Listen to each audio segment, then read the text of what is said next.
Hello and welcome to the fourth episode of Ignited Prep's summer series, Meet the Industry Expert. I am your host, Tanya Bennett, founder and CEO of Ignited Prep, the online academy for sales, operational excellence, and management development. My co-host today is a trusted partner of Ignited Prep and our operations consultant, Marie Genevieve Pollock. She is the founder and CEO of Prime Alchemy. I am super excited to introduce our guest today. She is a very dear friend of mine, Kendra Shier. And when I say dear friend of mine, she was literally in the room with me when my son was born. Kendra is the vice president of operations for Jake's Burgers and Beer and has more than 27 years of restaurant operations and marketing experience. She's a passionate, inspired leader that has a long-standing talent for creating and executing game-changing business strategies to gain competitive advantage, create happy team members and guests, and optimize stakeholder value. Prior to joining Jake's Burgers and Beer, Shier served as the vice president of operations and marketing for Crest Foods, DBA Nestle Tool House Café, vice president of operations and marketing for Breadwinners Cafes, vice president of marketing for Pizza Inn, Pie 5 Pizza, and vice president of brand development for the Melting Pot Restaurants, Burger 21, and GrillSmith. And then the director of sales and marketing for SEGA, Dreamwork, GameWorks. Woo! Lots of experience. I'm old. That's what the truth is. I love it. Well, Kendra is known, this is one of my favorite things. Kendra is known to have coined the term markerations to describe her focus in the hospitality industry, explaining the importance of these two areas of our business becoming one for the greatest possible brand experience for guests and team members alike. Kendra is the chairperson emeritus for the National Restaurant Association's Marketing Executive Group Boards of Directors. She's a member of the Texas Restaurant Association and National Restaurant Association, Omicron Delta Kappa Honor Society, and holds a bachelor's degree in corporate telecommunications from Texas Tech University. Guns up. So, as you could say, we started this broadcast. We were in the waiting room waiting for it to start. And I was like, guys, we're going to be late. We got to go on. So much to talk about. Kendra, welcome. Marie, welcome. So happy to be back this week. Thank you, guys. If you would start us out, maybe give us a little bit of background about Jake's, and then we're going to kind of go into pandemic and some of the stuff that we were talking about. Great. So Jake's is a regional chain here. It's a locally owned, founded in 1985, from hamburger royalty, really, we call it in the Texas area. There was Keller's Hamburgers here, and, it's been around since the 40s, 50s, and kind of a mainstay. And Jake Keller was the nephew of one of those founders, and he asked permission to open up his own burger joint, and they said, sure. So hence the birth of Jake's. It opened in a gas station with a drive-through, and basically morphed into where we are today, which is 8 locations strong. At peak times, we've had 10 to 12. We've got 3 agreements in place to grow. And, it's a full service, full bar, family environment, TVs everywhere, the best burger on the planet. We've been voted Dallas-Fort Worth's best burger 8 years running. All of the beef is sourced locally from Fort Worth every day. Bread is cooked fresh. So it's truly the best burger you'll ever eat. So a lot of fun, a lot of great people that are in our organization. And from a culture standpoint, I'd put us right up there with the best of them. A lot of fun, what we do every day, and that's really the focus for us right now. It's been a tough year for everyone, but we are thrilled to see our numbers rolling out of 2021. We're actually exceeding 2019 numbers before the pandemic, which is not only just shocking and surprising, but really makes this team feel that the efforts we've put in the last year have really paid off. So let's talk about that going into, because that's really impressive. One, that you have exceeded numbers post or pre-pandemic. Let's talk a little bit about how Jake's Burgers, how you all have navigated through the pandemic. What has been your area of focus? Because when it started, it seemed like it happened overnight. So obviously, I've known you for a very long time, and you were the queen of pivot. So what were some of the things that Jake's Burgers and Beer did to pivot at the beginning? Well, first and foremost, you're right. I have never worked harder in my life than the last year. A lot of people say, oh God, I'm ready to get back to work. I'm like, I'm ready for vacation, because literally the last year has been, the most challenging. I think I've grown more. My team has grown more. But the reality is when it hit, we're a full service restaurant, and burgers, as you well know, and French fries sometimes don't travel well for delivery or to go. And there's a lot of challenges in that sense. So when we shuttered our doors, thankfully we had a visionary leader who has since retired, sitting on a boat in the Keys. I hope, great human being, one of the best I've ever had the pleasure of working for, smart enough to put the PP, he had the funds in place to make sure that every single one of our salaried managers stayed on at a full salary. A lot of the hourlies decided to furlough, obviously, and get the benefits from the government. We kept a few hourlies in place, but instantaneously when we shuttered our doors, we went into straight takeout and delivery. And that meant getting with our online providers that were doing all the online ordering, switching over to go packaging so that it was the most ideal presentation once it got home, making sure you're getting the best quality product out the door. But our focus was our people first. And it was loving on our people and knowing that this was an unsettling time, not just from a professional standpoint, but personally. Spouses losing jobs, children, being homeschooled. So it was really about wrapping our arms around our people and understanding that that was the most valuable resource that we had, and wanting to maintain, that throughout this challenge. I think secondly, the most important thing we did is, as we gradually started to open the doors and allow people to come back in, was what are we doing to ensure that we are keeping our guests and our team safe? And how is the guest seeing that?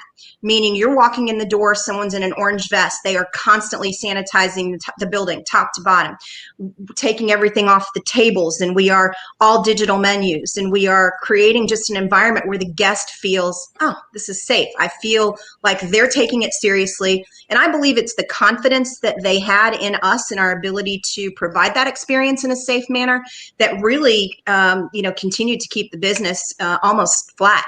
So that really, I think those things, I think I attribute just having a phenomenal team in place that whatever we decided to do, they were off and running with no hesitation whatsoever. We made some mistakes. We, made some decisions that probably weren't ideal, but when living in Texas and you go to go alcohol, which anybody who's here knows the TABC and those challenges, I mean, it was a little surreal, to be honest with you, in what we were dealing with. So trying to stay compliant, trying to be safe, and trying to provide an environment where our employees felt safe and loved, and that, hey, we're going to get through this together.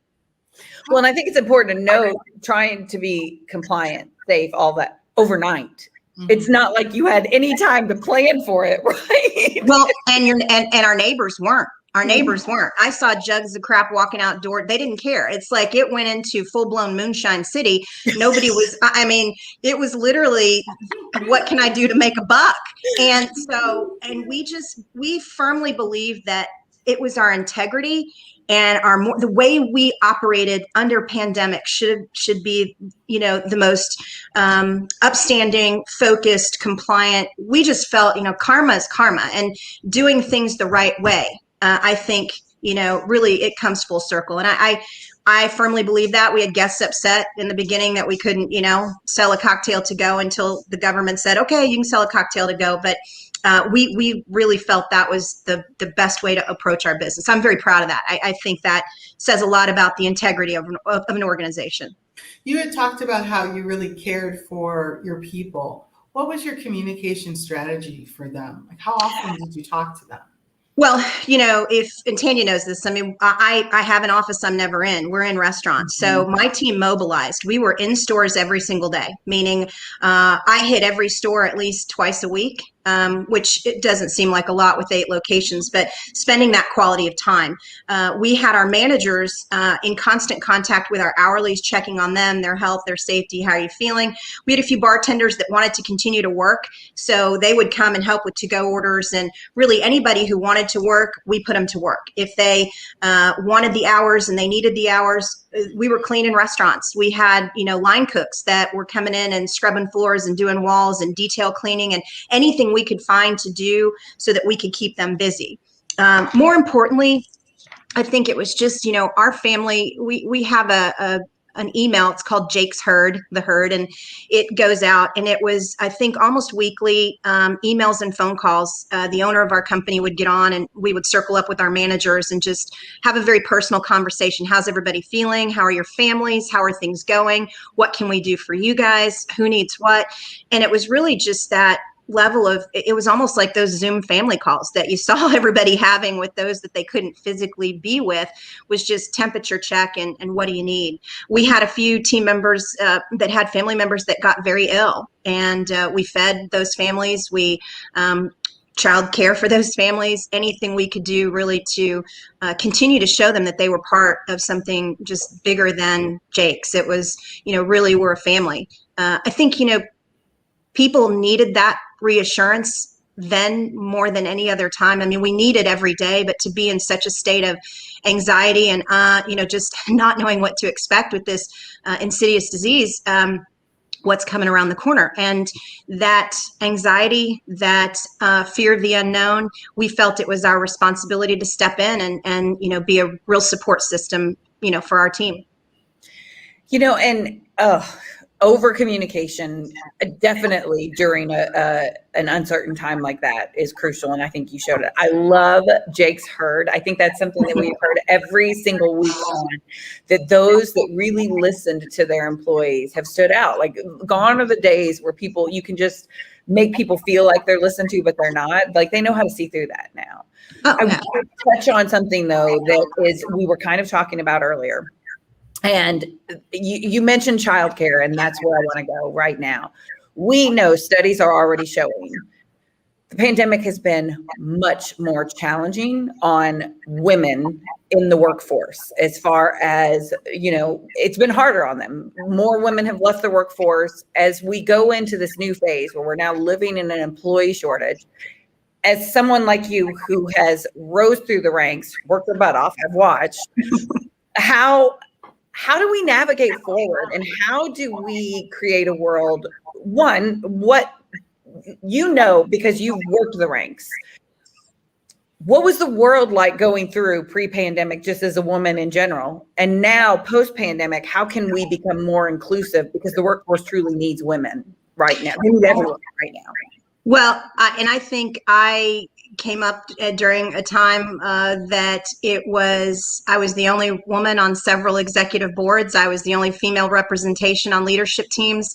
And I had a lot on my plate, and I had very supportive. My husband was phenomenal. My husband is phenomenal, and both very supportive. But at the end of the day, after a 10, 12-hour day, I was still coming home and having a significant amount of responsibility additionally in order to make sure my children were taken care of and things were squared away. So, I think the expectation on women, I think a lot of times and I'll never forget this, even from those closest to you, the mom guilt factor, I happened to be out of town on a business trip, and my daughter fell and broke her arm. And even those closest to me, were like, how could you, this is what happens when, you put work before your family. And, here I was, the breadwinner, trying to, create a living and put roof over head and create a career, and was yet even those closest to me making me feel guilty for choosing. And let's say some of those were women. Right? My own sister, and God love her, we're close and tight, but my own sister. And, that was really hard because, my goal was to show my children that you didn't have to pick. You didn't have to pick to be a mom or an executive or, someone in the workforce, that you could balance that and you could be great at both. And do you make mistakes? Yeah. And are there things that, have to be sacrificed? Yes. But I did not feel as if I needed to put my goals and ambitions completely to the side in order to be a mom. And I think a lot of us feel it's an either or. We're made to feel that if we choose that, we're shortchanging the children. And, if we choose to do this, something is suffering, and your children are going to be negatively affected by the fact that you're not present there all day, every day. And I, fundamentally disagree with that. I raised very independent children that think for themselves, that appreciate my role in the family. And I think even my son, having that message sent to him that, my daughters as well, it's just, you can forge that path and do things, great. We as employers, though, moving in to the future, have got to be sensitive to what our fellow females and males, to be honest with you, are dealing with in the family setting. And when Marie and I were going through it, we didn't have, and even Tanya, like we said, most of our mentors were men. Females almost wanted us to go through what they went through, and feel like we had to earn our stripes. And I don't want that for any of my employees, male or female. I don't want them to feel as if there's some hazing period that they have to go through in order to be validated. And if I can make their life better, they're going to love their job. They're going to make the guest experience better. What people don't understand is, we put our employees first at Jake's before the guest. And I'll tell a guest that to their face. My team comes before you, because if they don't love their job, how are they going to give you the experience that I am hoping that they give you? If it's not just seeping out of their pores that they love being here and they love what they do, then I'm failing as a leader to set that example and to create a culture that is focused on that. So, the same goes with your employees, and part of that is, I have a perfect example. I have one of my managers right now who is failing to do her job to the level that is needed to be done in that store. I'm just going to be real. No names will be mentioned here, but we sat down and I just said, look, mom to mom, what's going on? I know you've got a lot on your plate. And she immediately, emotions, and she's a tough woman. She is strong. And she said, I've got a 3 and a 10-year-old at home. My husband is working nights and, homeschooling, and I thought about the words coming out of her mouth, and I got emotional thinking to myself, I couldn't have done it. I couldn't have done it. If I had been in the pandemic when my children were school aged and I had the positions that I had, something would have had to give. I mean, there is no way I could have balanced both adequately. And so my goal in that moment was to give her permission to do what was right for her family. And I said, let's think about this. I said, and I got emotional. I said, my oldest daughter is going to be married this Sunday. And that happened in a blink of an eye. I can't tell you how fast that happened. Christy, you'll never get this time back with your kids. Let's focus on how we can make that happen.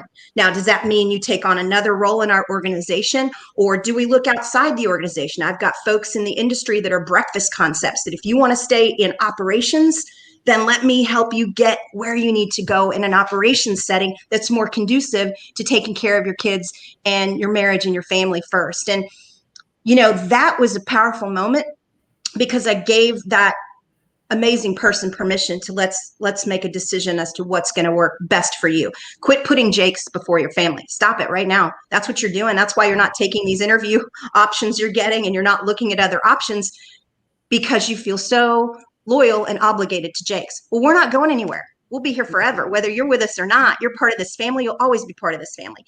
And I think we fail as employers to take a personal enough approach to the lives of our people and understanding that they're not going to be with us forever. I mean, they're not. And so our job is paramount in preparing them for what comes next. And if that's, somewhere else in our organization or somewhere in another organization, I tell everyone who's worked for me, you will always be a reflection of the time you spent with me. And I take that very, very seriously. So what can I do? What can I do? And I think those words, what can I do? We don't articulate that enough in the workplace. No. And I think that the hospitality industry sometimes has a reputation for not being hospitable to their people. They treat them horribly. And from the example that I just heard from what you just said, there were a few things that I loved. And Marie, I know you too. But for me, the recognizing the awareness of this can't be working for you either. You're not getting, we're not getting what we need accomplished, but you're also not happy either.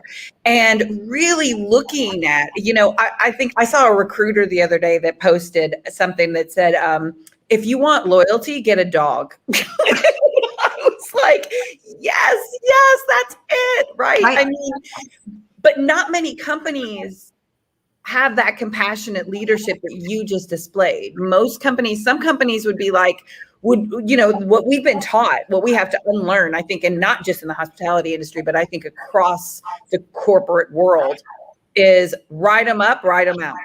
Yeah. Right?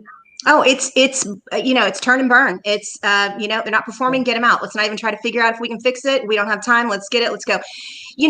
I think it just stems from, I'm treating them the way I wished I'd been treated. Yes. And by the leaders that I wished had reacted to my circumstances similarly. The $900 phone bill from the back of an airplane seat when my son had RSV and I'm trying to get home to see him, but I couldn't get off the phone. So $900 later, on an airplane phone, just so I can be in constant contact with my husband.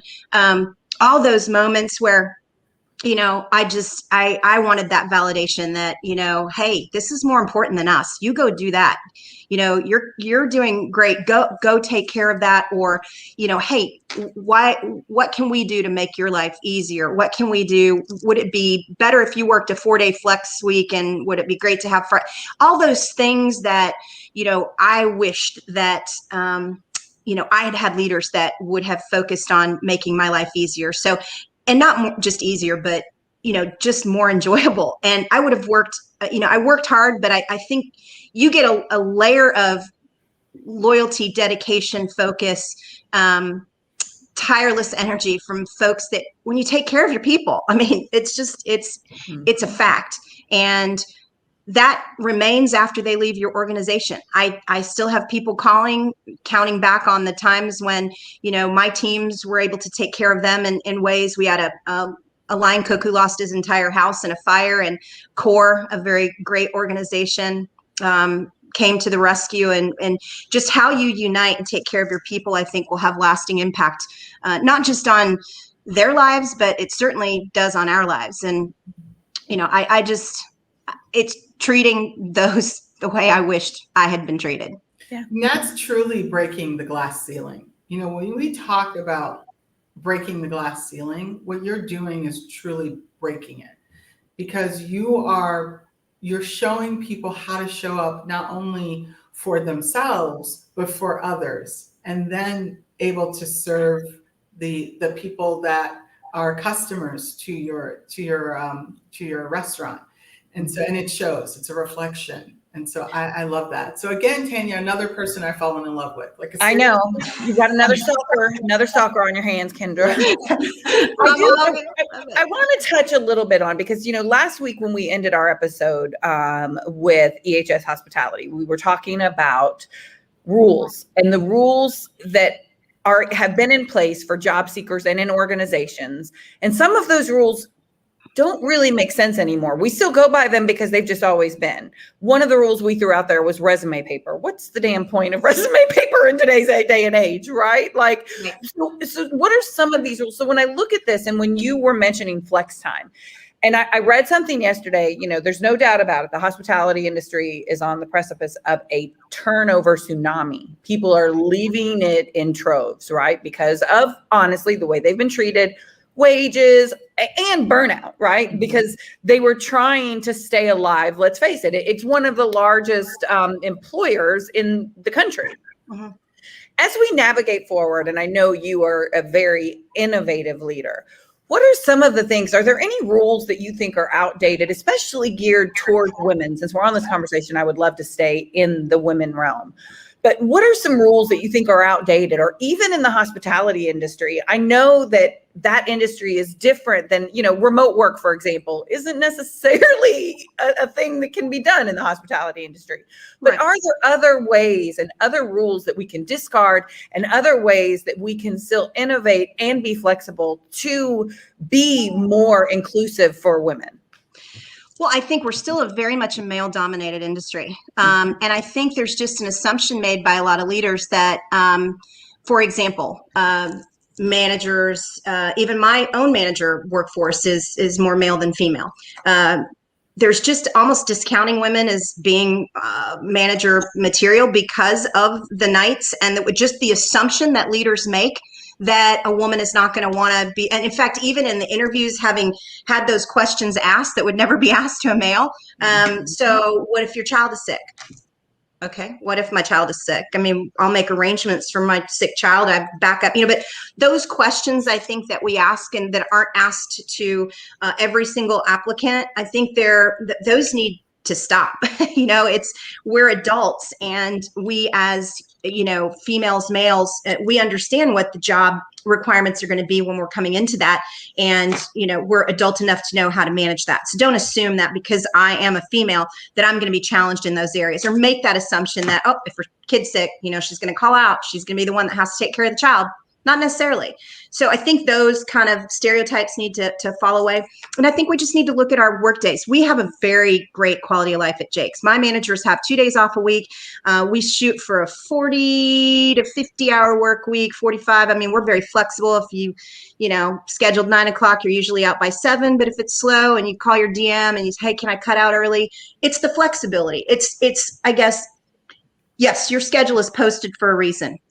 And because we need to know who's in the building at certain times, and we've got flow of business. But why are we making them stay till 7 just to stay till 7? If the business, why? If you can get home at 5 o'clock and be with your kids and have dinner, and the business, the restaurant's clean, you're fully staffed, your other managers in. I mean, stop micromanaging your people to the point that they feel literally like they're just a cog in that wheel. So I think us wrapping our heads around that and understanding that whenever we can add to the quality of life of our people, it only makes, look, if you're not happy outside the 4 walls, you're not going to be happy inside my 4 walls. So what can I do to get you to that point? Say that again. I like that. Say that again. You're not happy outside the 4 walls of this restaurant, you're not going to be happy inside. Yeah. And so we have to concern ourselves with what's happening outside of our restaurants with our people. We do. Because that affects what walks back in the door. So again, I think, stupid stuff like resume paper. Look, I want to see that I can teach you anything that you possibly need to know in the restaurant business. What I can't teach you is genuine hospitable makeup, like just a hospitality focused person with a big smile and the willingness to be coached and learned. Chemistry. It's all about whether, honestly, when I sit down with someone, do I want to work with this person? Do I want to be around this person every day? Do I feel like there's a great connection there that I can continue to grow and develop this person and I can learn from mutually as well? That to me makes a great partnership. And I think I'm less concerned about your achievements and accolades and all of these great things. Funny story on that note, I have a server, her name is Gabby, and she's great. She's actually one of my key employees. And she said, and this was a great life lesson. She said, Miss Kendra, I Googled you. And I said, okay, Gabs, what'd you find out? She goes, well, I mean, no disrespect, but why are you at Jake's? And I knew it immediately that she had seen the trajectory of my career. She'd seen some pretty amazing global positions. And then she sees me here at Jake's in a regional role, in very much a hands-on role. And she's like, why are you here? And I said, Gabby, the more successful you get at what you love, the further away you get from what you love about it. So the more successful I got, the further away I got. I was in a boardroom. I was in an airplane. I was in a hotel. I was competent in all of those areas, but I wasn't happy. What made me happy was being in the restaurant with my people and developing people and seeing the actual restaurant experience live and being there hands-on. So I felt trapped to a salary, a paycheck, a title for so long until, Jake's came along and I really took a lateral move back into a hands-on position, which was, this is my dream job. This is my dream job. And I told her, I said, don't ever stop climbing that ladder. Don't ever stop. But remember which rung made you the happiest and do everything you can to get back to that rung. And I think it was a powerful message for her because in her eyes, she was like, well, why would you leave, Nestle or Melting Pot or all these really huge organizations, and what got you here? And I think that was a powerful message too for a young female who aspires to do more in this industry. I love that you said that, because I think that's something that we need to be really honest with people, that movement doesn't always have to be up. It can also be across. And as we talk to our employees, and I love that you said partners. I love that. But as we talk to our partners, using your language, we need to also think about the fact that they may not want to move up. They may want to move across. They may want to gain some different skills across, and we have to be open to what's the trajectory of their career, not this artificial expectation that it's about these titles and not about what brings me joy, what brings me value of life.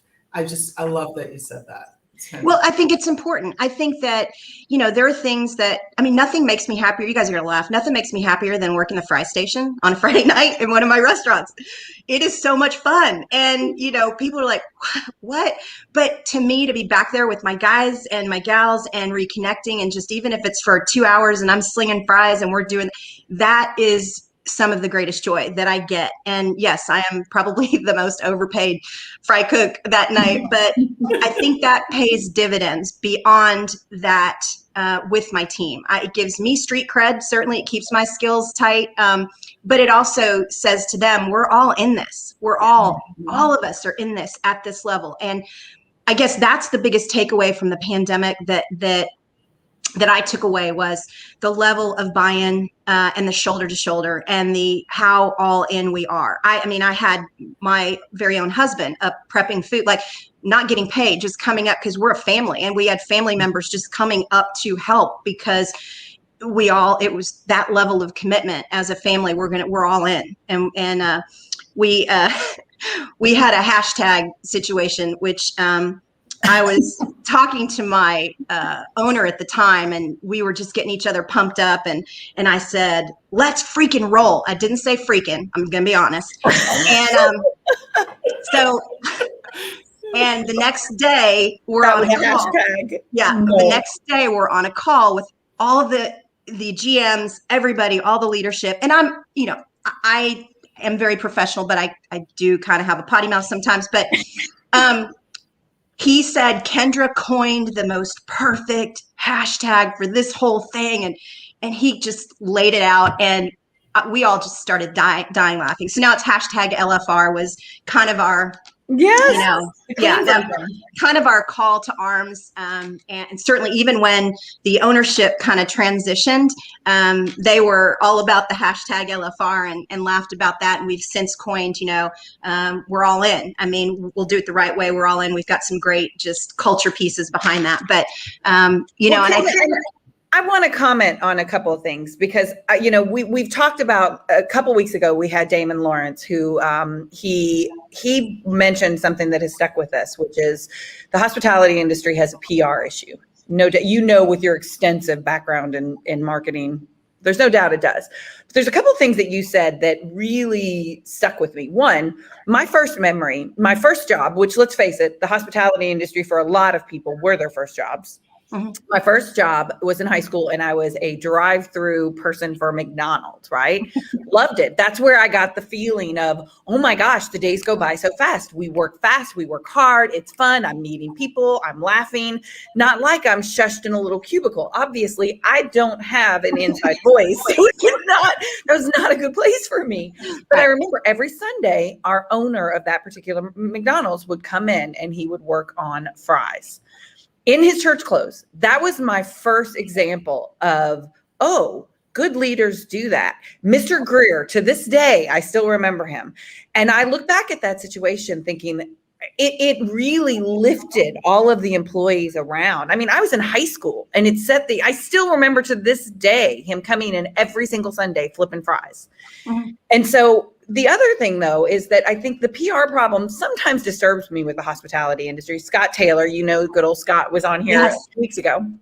And he was talking to us about how, to this day, people are like, when are you going to get a real job? He's the COO of a major brand, right? Like, I think he's got a real job. But when I look at the hospitality industry, we don't talk enough about what's great about the hospitality industry, right? About, yes, there are. Oh, we lost her. That's a There first. are times that's shifting a little bit.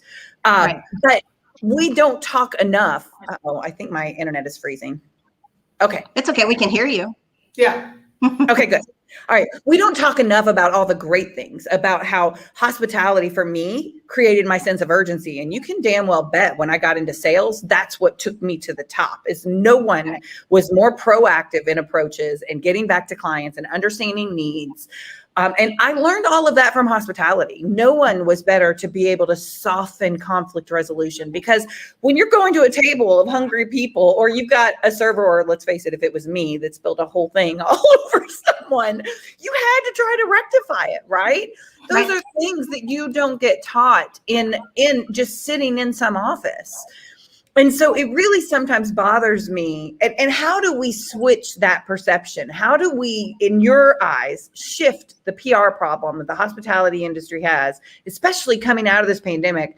They're desperately going to need it. What are some of the things that you see that we could do that could shift that? Well, I think even more important too, first is look at our youth right now. How do they communicate? Mm-hmm. This is okay. So this industry does a huge service to humanity by allowing and teaching those social interactions. You're going up to a table of strangers and having to interact in a way that is inviting, hospitality focused. It teaches life skills that very few other industries teach, and a myriad of life skills.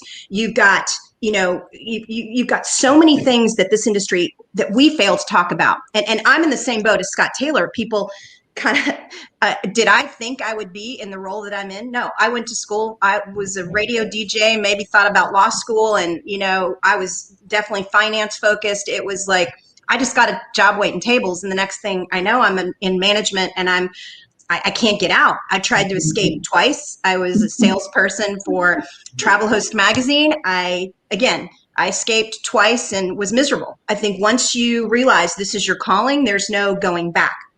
But the skill set, the opportunity for someone without a college degree, and I have a college degree, but there are several of my, compatriots that do not, that have gotten into this industry and have excelled and exceeded.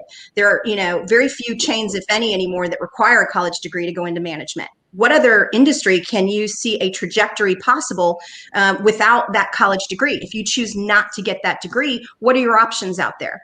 And I think we fail to share the opportunities within our own organization. What we've really tried to do, and I think it's important that all of us do, or look at your workforce right now, look at your hourlies. Who can you look at and say, I can get that kiddo to a GM level position. I can give that employee the opportunity to build a career, not just slinging hash and pouring drinks and waiting on tables. I can take that individual and give them an opportunity to create a great career path with great benefits and a great future for their family. What other industry can say that with all confidence that is, and I think that's an important message that, the the NRA did a great video about the restaurant organization years ago about really just talking about the industry, but it wasn't really focused on attracting folks to the industry and what are the benefits and what are you getting from being part of an organization or an industry like this. And I think that falls on all of us to do more of that inside of our four walls and outside, and encouraging. We have a recruitment bonus, which a lot of stores do now. If you bring a friend to come to work, you're going to get cash from us after 90 days, but it's continuing to pull folks into it. But the basics are, it's a lot of work, but it is so much fun. We're throwing a party every single day. You're not doing that in an office. You're not doing that on an assembly line. You're coming to work every day to throw a party. Okay, that doesn't suck, people. And we don't talk about that. We don't say that, what would it be like if you just hosted a party every day for the rest of your life in your house? AKA restaurant is your house. Have that party. Have 200 people over tonight. Feed them food and drinks. Make sure they have a great time. It's a no-brainer that isn't articulated how much fun this can be. Mm-hmm. Granted, it's a lot of work. And yeah, there are days when we're in the weeds and we're freaking out and things aren't going great.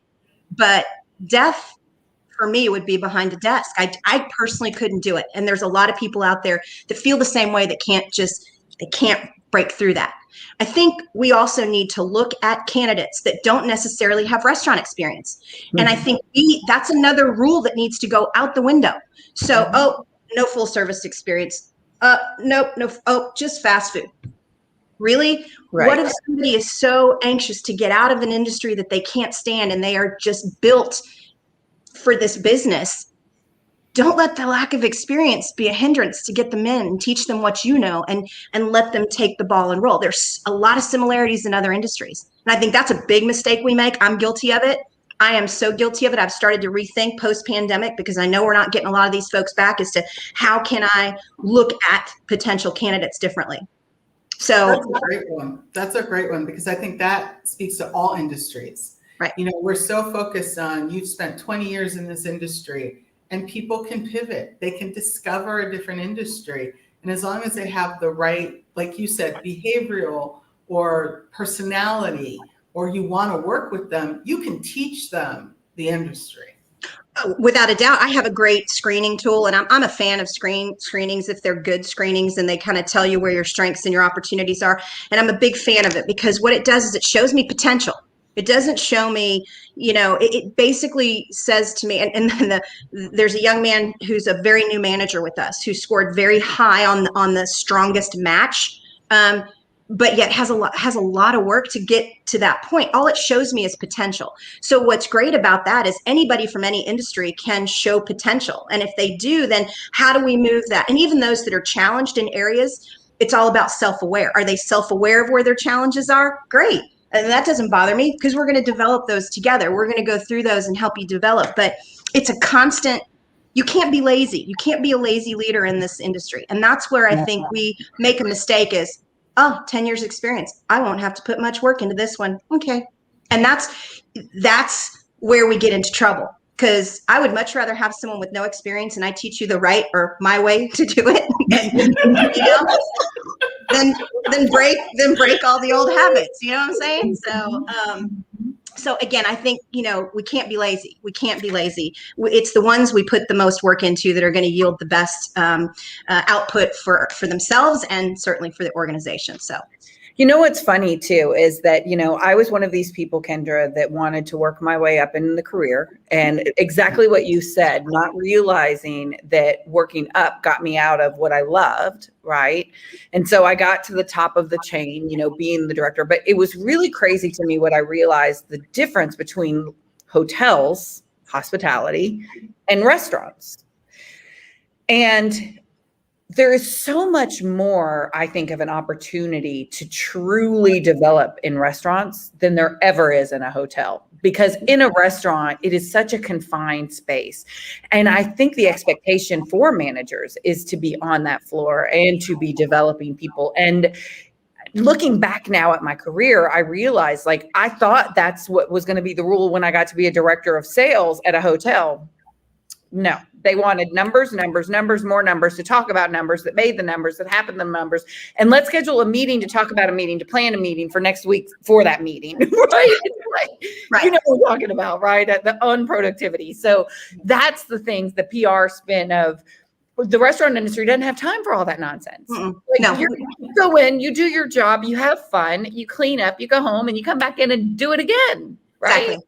Right. And numbers are important, but let's just talk about, I tell my team all the time when we're talking through things, when you walk through that door, I want the reception to be, oh, Mike's here, Kendra's here. I don't ever want them to walk, any of us from the home office to walk in that door and, oh my God, corporate's here. Holy crap. What can I clean? What am I, that's not the reception we're going to get in any of our restaurants. And you know why? Because we're going to walk into that restaurant and we're going to find 10 things that they are kicking ass at. This is great. Oh my God, this looks great. Your plants look great. Thanks for watering. There are going to be some opportunities and we'll discuss those on the side. But I remember vividly having leadership walk in and I would just feel powered down. I would, at the end of the day, I'm like, you missed the 99 things I did great. And you found the one that we happened not to knock out of the park. Yeah. How how deflating is that? Like, that sucks. And, especially pandemic, I can't even fathom that. Oh my gosh. Yeah. Well, and, I'll tell you, even the health inspectors, which typically tend to be challenging in your stores, they even took on a much lighter approach with their things. That was so funny. There's one guy in Flower Mound that just drives me crazy. Every time he walks in, he changes what we need to be doing, and I just kind of sit there. But it's funny to see that approach has definitely changed. But every day, that's important. I mean, I am the VP of operations, and I still want to hear great job by my bosses. I still want to feel validated. I never get to a point in my career where I don't want to feel appreciated. Your people are the same way. We crave that.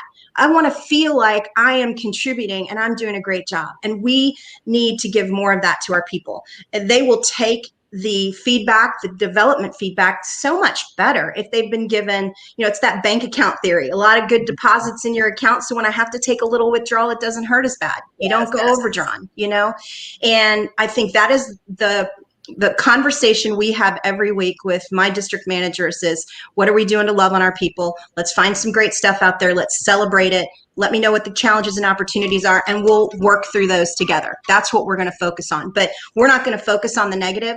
And we're not hiring people that are naturally focused on the negative. We believe that if you're a positive person, you're going to see the positive in all things. And in our organization, it's never not crazy. And I've lost a manager or two in my life or more that have just said, I can't take it anymore. The stress, I can't. The call outs, I can't. The parents, the kids, they don't hold their kids. I'm like, this is our life. This is our life. If you can't take that, 2 people called out, I guess I'm waiting tables today. We got this. You got to have that naturally focused, positive mentality. Yes, it's going to suck and it's going to be tough for that short term, but it's those that just tend to one thing after the next, the negativity, they'll never survive. They'll never survive in our industry. Nope. All right, ladies, well, we are coming up on the hour, and I think we could talk to you all day, Kendra. You just breathe life on everyone. But let's just do a round, and we'll start with you. Final thoughts. What do you think? Final thoughts coming out of this pandemic? Anything, women, whatever we've touched on, anything you kind of want to give as a final thought before we go?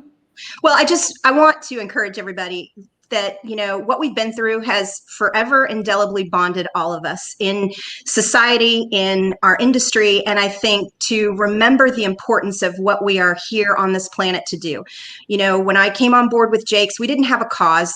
So we took a moment to sit back and think about what our cause was. And, we need to feel part of something greater than ourselves. And so our goal is to make people happy. And we do that through that experience that we provide. And I think if everyone were to focus on that every day, going out and trying to make people happy, what a better place this world would be. And I want to challenge all of you to, drop the gender stereotypes. And by genders, I mean all of them, all 20 of them, whatever they are. This is our life. This is our world. This is our industry. The eclecticness and beautifulness of the diversity is what we are all about. As an industry, as a nation, as a world. And I think it's an exciting time to be alive. It's exciting time to be in our industry. And we're challenged, but we got this. We always got this. Yeah, we're the industry that picks this country up every time. Every single time there is a major war, there is any sort of horrible disaster. It is our industry that picks this country up. So pick each other up. We are not competitors. We are compatriots in this together, and I am excited and honored to be in it with all of you. Woman, Lord have mercy. Woo, woo. Thank you. Thank you for being with us today. We have so enjoyed you. Marie and I are getting ready to jump on a Love Fest, which will be a recap, talking about how much we love us some Kendra. Yeah, that's true. That's true. I love you guys. I love you guys, and I love this business. And I, again, very honored and thankful to have had the opportunities that I had and be part of it. So you guys are amazing. Thank you for having me. And everyone who knows where to reach me. If you need me, just reach out. Thank you, Kendra. Thank you, Kendra. Yeah. All right. Bye. Bye.